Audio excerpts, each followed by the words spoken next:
Hola, ¿cómo están? Empezamos hoy a recorrer los contenidos de dificultades del aprendizaje, pero antes les voy a pedir que se tomen unos minutos para recordar, para buscar, para bucear en la memoria esa situación en la que ustedes sintieron que han aprendido. Puede ser una situación escolar, puede ser una situación cotidiana, puede ser un aprendizaje intelectual o práctico. Ese momento en el que sintieron, wow, aprendí. ¿Cómo fue? ¿Qué fue lo que hicieron? ¿Qué les permitió aprender? Me gustaría que compartan con todos nosotros y nosotras el relato en un breve párrafo o dos, quizás un video corto, para que todos podamos conocer ese momento inolvidable e irrepetible. Bueno, los invito y después recorremos la teoría. Bienvenidos y bienvenidas a esta segunda clase de la materia Dificultades del Aprendizaje.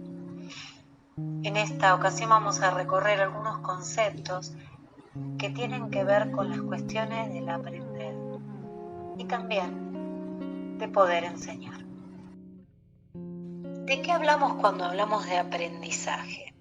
Para poder comprender y abordar este concepto, las teorías del aprendizaje y la relación de las mismas con los procesos pedagógicos que el sistema formal de educación lleva adelante, entre sus métodos, estímulos, evaluación y algunas otras cuestiones que tienen que ver con la enseñanza, vamos a abordar los modelos conceptuales acerca del aprendizaje considerando tres paradigmas: el paradigma conductista, el paradigma cognitivo y el paradigma ecológico contextual, presentados a través de la historia en un devenir contextualizado.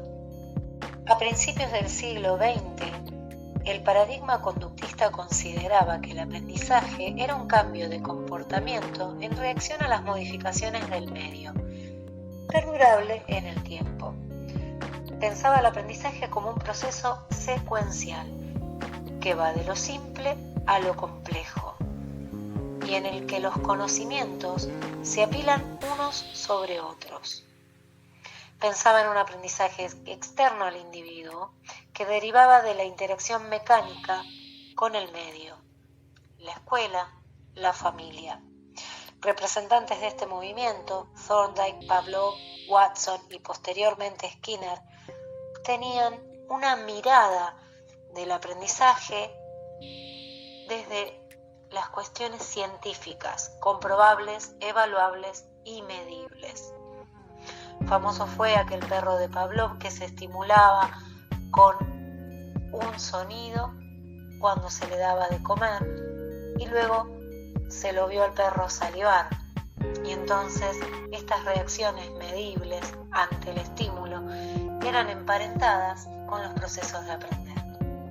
Durante los años 60 surge el paradigma cognitivo.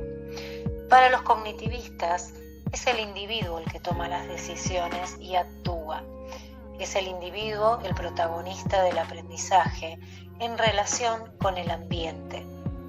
Es un sujeto que da sentido y significado a lo que aprende y que organiza y reorganiza sus conocimientos previos más los nuevos conocimientos en pos de un conocimiento superior.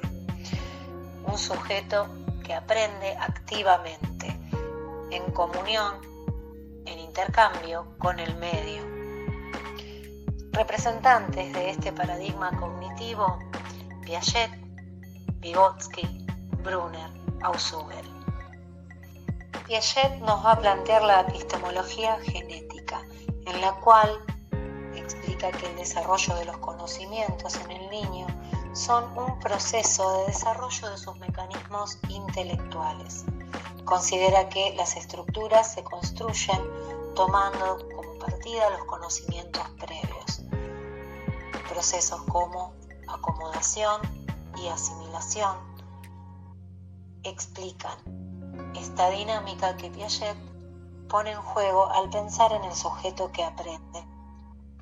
Mientras que Piaget planteaba que el sujeto aprende a aprender y que ya no aprende diferentes conductas o un conocimiento específico, Vygotsky, en la misma línea de pensamiento, plantea una diferencia. Considera que la construcción de las funciones psicológicas superiores no son solamente genéticas, sino que tienen que ver con la interacción sociocultural, la relación con el medio, con un otro experto que oficia de puente y que a través de todas esas herramientas el sujeto que aprende construye su conocimiento.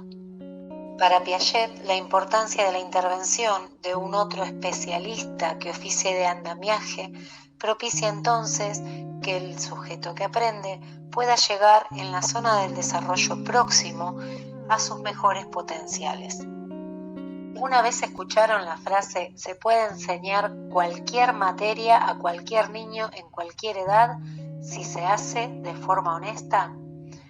Pues bien, en los años 60, Brunner nos decía precisamente eso, que la enseñanza era una totalidad coherente, que los modos de aprender tenían que ver con el alumno como auténtico protagonista de su propio aprendizaje y que el docente debía ser el que propiciara las situaciones problemáticas a resolver para que ese alumno, ese niño, ese sujeto que aprende, pueda resolverlas en un ámbito de cooperación y también de variados recursos y oportunidades para que pudiera descubrir entonces el conocimiento. Ausubel también pensaba en el sujeto que aprende como un sujeto totalmente implicado en el proceso de aprendizaje, un aprendizaje potencialmente significativo que él mismo pudiera organizar y dar forma y sentirse protagonista, además, interesado en aquello que estaba aprendiendo. Para Ausubel, lo importante era tomar estos conceptos previos, estos conocimientos de los que dispone el aprendiz y permitirle que pudiera reorganizarlos significativamente, que se viera envuelto en la significación de aquello que aprende y que le sea también muy grato. Entonces, para los constructivistas, el aprendizaje se constituye como un proceso de pensamiento y así el sujeto protagonista de su propio aprender puede adquirir, organizar, transformar y utilizar los significados de estos aprendizajes partiendo de experiencias previas y de habilidades cognitivas que tiene. A partir de los años 1973 en adelante, autores como Lortie, Martiniano Román Pérez y Feuerstein proponen entonces un paradigma ecológico contextual, basado en el contexto como favorecedor de los aprendizajes y la propuesta de un aprendizaje colaborativo y situado que da al sujeto la posibilidad de construir sus aprendizajes desde sus concepciones individuales y en respeto y colaboración con las concepciones del otro. Es entonces el campo de la interacción de ideas, de representaciones, de valores, las interpretaciones personales, las realidades a veces compartidas, otras no. Y es entonces cuando los alumnos individualmente obtienen diferentes interpretaciones de los mismos materiales. Y esto hace que puedan expresarse y compartir sus esquemas de saberes y sus experiencias previas en un contexto que favorezca el trabajo colaborativo. Entonces, cuando pensamos en qué es aprender, desde las miradas de Norma Filidoro, Sara Paín, Alicia Fernández, seguimos pensando en proceso, interacción, construcción, pares, pensamiento significativo, en articulación de esquemas y también en un sujeto que aprende y que aprende apropiándose de su propia historia, de su lenguaje, de un pasado para reconocerse en un futuro.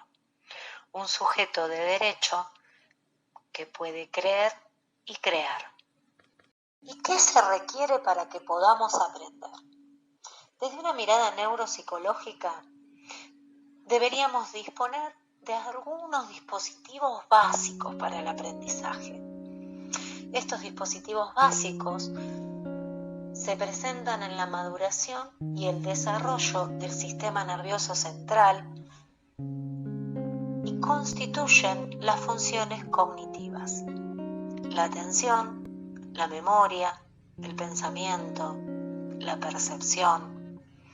Son algunos prerequisitos básicos de la actividad del sistema nervioso que van a permitir entonces que ese sujeto pueda realizar las operaciones mentales, facilitándolas en el proceso o bloqueándolas.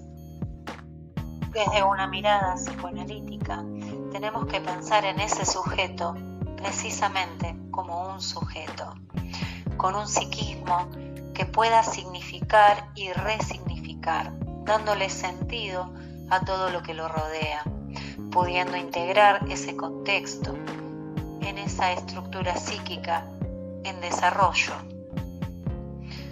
Para que haya un sujeto que aprende, entonces es necesario que haya un sujeto. La cuestión entonces de indagar qué es lo que sucede cuando no hay un desarrollo subjetivo propicio para los aprendizajes, cuando no están dadas las condiciones para ello. Más allá de la mirada neurocognitiva y neuropsicológica u organicista, más allá de las etiquetas que podamos poner respecto de ciertos diagnósticos que vienen de un consultorio médico, ese sujeto tiene que tener además las condiciones garantidas para poder acceder a los aprendizajes. A estos dispositivos del aprendizaje y prerequisitos de los que hablamos se suman ahora algunas otras cuestiones emergentes específicamente en este contexto pandémico y en esta situación tan particular que estamos viviendo hoy. Necesitamos, se nos hace necesario, disponer de todos los dispositivos, de los conocimientos, del manejo de las aplicaciones, de la virtualidad. ¿Qué pasa entonces con estos prerequisitos neurobiológicos y con estas condiciones psíquicas en un entorno virtual, en un hogar donde quizás no haya herramientas, donde quizás no haya un otro que pueda acompañar el aprendizaje de estas cuestiones técnicas? Eso es para pensarlo. Que ya conocemos las cuestiones teóricas respecto del aprender y del concepto de aprendizaje, y que tenemos un recorrido también por los textos que les presentamos, vamos a pensarnos como enseñantes o como psicopedagogos de un grupo de sujetos que vienen a aprender y que tenemos que conocer. ¿Qué necesitamos conocer específicamente? ¿Cuáles son los modos de aprender que se esperan de esta población? ¿Cuáles son los parámetros que tenemos que observar? ¿Cuáles son los desafíos particulares que estos aprendices presentan? ¿Cursan ya con un diagnóstico clínico? Ese diagnóstico clínico tiene que servirnos en todo caso para brindarnos las características que tenemos que tener en cuenta. ¿Necesitamos hacer un diagnóstico clínico? Trabajar en la inter y en la transdisciplina va a aportar las diversas miradas necesarias para que el proceso de aprendizaje pueda llevarse a cabo de una manera exitosa. El sujeto que aprende entonces es un sujeto individual y de derecho en un contexto particular.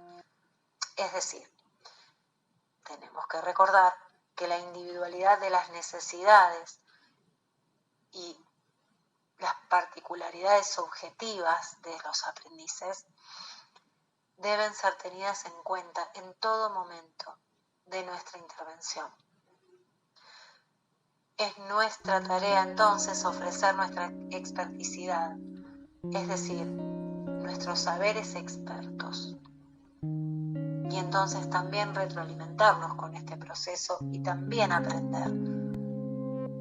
Como parte del recorrido, el enseñante, el psicopedagogo, es también un aprendiz en constante formación. Como actores de un sistema formal de enseñanza que se desarrolla en un contexto dinámico, es necesario que constantemente pensemos y repensemos nuestras intervenciones respecto de las ofertas de aprender que le brindamos a nuestros aprendices, de los modos, de las herramientas, de cuáles son los desafíos y poder darle el significado al contenido que vamos a ofrecer, que ese grupo, que ese niño, que ese adulto, que ese aprendiz necesita para poder construir su aprendizaje.